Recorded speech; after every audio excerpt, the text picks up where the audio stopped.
வணக்கம் உறவுகளே, மகிழ்ச்சியான காலை வணக்கம். ஒரு சின்ன கதை ரொம்ப ஷார்ட்டா சொல்லிடுறேன். ஒருத்தர் ஜாதகம் பார்க்கணும் அப்படிங்கறதுக்காக காட்டு வழியா போய் ஒருத்தர் போய் பாக்குறதுக்கு போறாரு. போய் பாக்குற இடத்துல ஆனா என்ன ஜாதகத்துல என்ன இருக்குன்னா, அவர் இன்னைக்கு இரவே அவர் மரணிக்கணும் அப்படிங்கிற மாதிரிதான் ஜாதகத்துல அவருக்கு இருக்கு. அப்புறம் என்னன்னா அவர் சொல்லல, ஜோசியர் அவர்கிட்ட சொல்லாம சரியா எல்லாமே நல்லா இருக்குன்னு சொல்லி அனுப்பிச்சிடுறாரு. இவர் போற வழியில என்னன்னா பயங்கர மழையா இருக்கனால ஒரு கோயில்ல தங்குறாரு. தங்கும்போது என்ன நினைக்கிறாருன்னா, அது பாலடைஞ்ச கோயிலா இருக்கிறதுனால இதை நம்ம புதுமைப்படுத்தலாம நம்மகிட்ட பணம் இருந்தா நினைச்சிட்டு போயிடுறாரு. அதுக்கப்புறம் போனதுக்கு அப்புறம் அவர் நல்லா இருக்காரு, நல்ல செல்வ செழிப்போட வாழ்றாரு. தான் வீடு கட்டி வச்சுக்கன்னு சொல்லி ஜோசியரை பார்க்க மறுபடியும் வராது. வந்தோன்னு அவருக்கு ஆச்சரியம், இவர் அன்னைக்கு என்ன இரவே இறந்துருக்கணுமா, என்னையா பண்ணீங்க அப்படின்னு கேட்கிறாரு.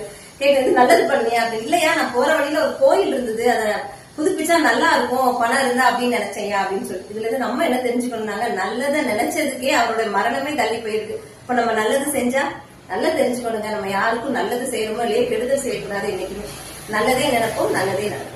வாழ்க்கை வளரும்.